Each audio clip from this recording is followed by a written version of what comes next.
Imagine waking up in a quiet neighborhood where lawns are perfect, sprinklers hum, and everything feels calm until one woman storms out, clutching a clipboard and bolt cutters. She's not here to argue. She's here to destroy. And when she rips down the brand new security gate, she thinks she's won the battle. But here's the twist. What she just tore apart isn't just a gate. It's part of the county jail's transport route. And now, her reckless act has invited a storm no one in that neighborhood was ready for. Stick around, because what happens next will leave you speechless. And hey, before we dive in, hit that subscribe button so you don't miss the chaos that follows. It was supposed to be a picture-perfect Friday morning in the gated suburban community, one of those mornings where everything felt staged for peace. The sun spilled golden light across manicured lawns, sprinklers hissed and shimmered like tiny rainbows, and neighbors strolled casually with coffee mugs in hand, greeting one another with polite nods. Dogs tugged gently at their leashes. Children laughed from driveways, and for a brief moment, it felt like the world was as serene as the glossy pages of a real estate brochure. But peace in this neighborhood was fragile, so fragile that a single figure could shatter it. And that figure was Karen. Karen wasn't just another resident. No, she was the self-crowned queen of the HOA, the ruler of rules, and the watchdog who believed her opinion carried more weight than every written guideline combined. Her reputation traveled faster than the morning gossip. Neighbors whispered her name with caution. Parents warned their children to stay out of her way. And anyone who dared oppose her quickly learned she was a storm disguised as a neighbor. That morning, her storm arrived. She stormed out of her pristine two-story house with the kind of determination that made her heels echo across the pavement like warning shots. Her eyes, sharp, unblinking, calculating, narrowed on one thing: the new steel security gate at the end of the cul-de-sac. Her lips pressed into a hard line, a silent declaration that this gate was her latest enemy. HOA Karen. The gate was an eyesore, a violation, a power grab that dared to exist without her blessing.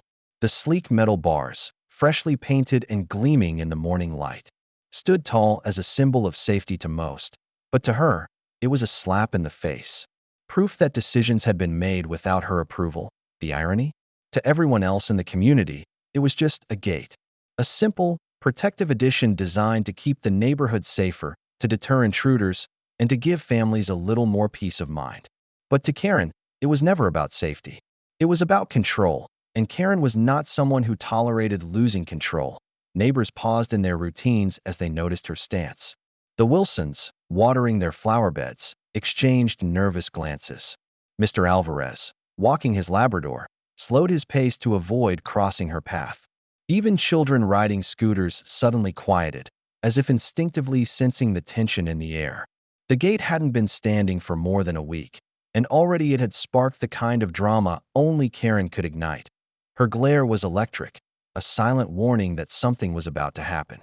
The kind of warning that made people hold their breath, unsure whether to watch or retreat behind closed blinds.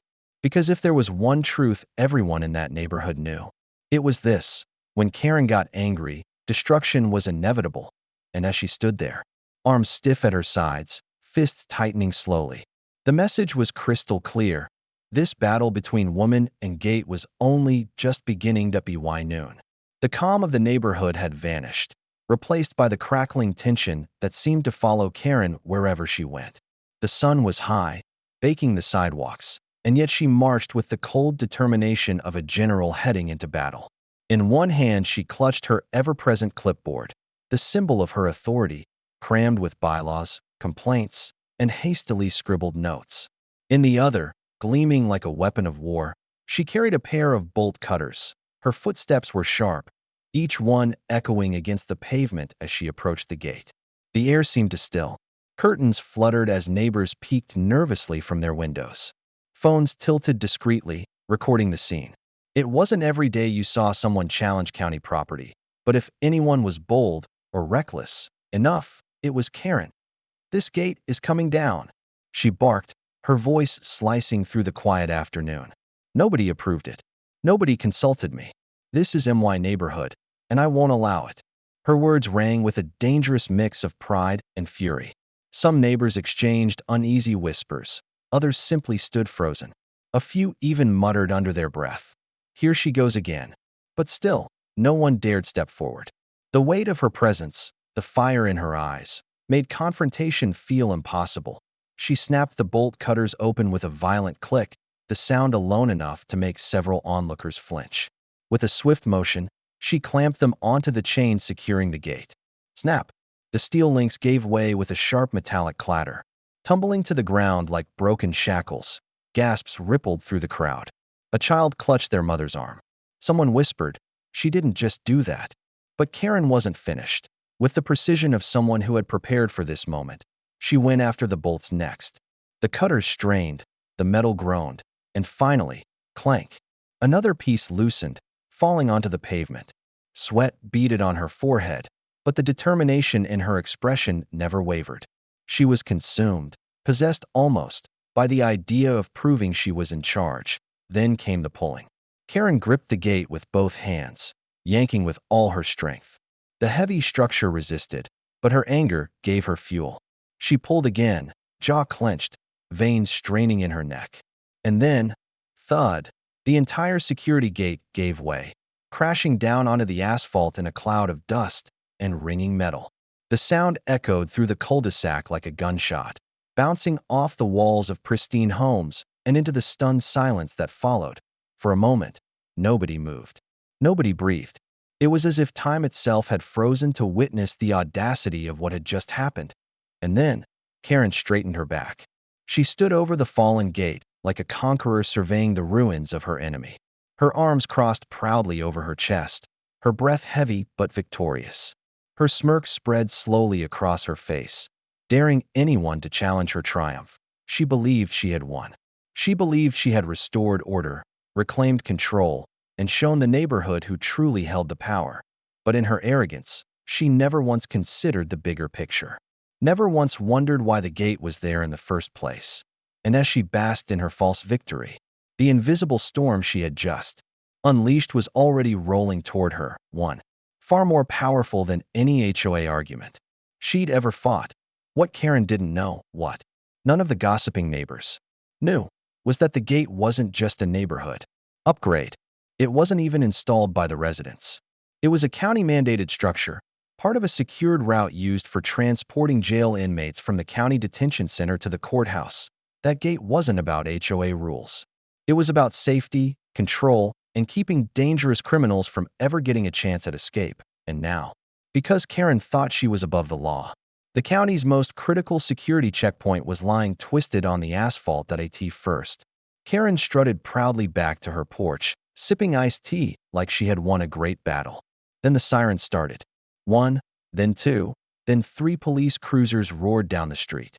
A heavy transport van followed, its flashing lights cutting through the late afternoon haze. Officers leapt out, eyes scanning, hands resting on their holsters. The transport van braked hard in front of the fallen gate, and a deputy shouted, "Who tore this down?" Karen froze. Phones turned. Dozens of eyes locked on her. The smirk on her face vanished as deputies stormed toward her yard. "This isn't just vandalism," one officer barked. "You've tampered with county security property. Do you have any idea what you've done?"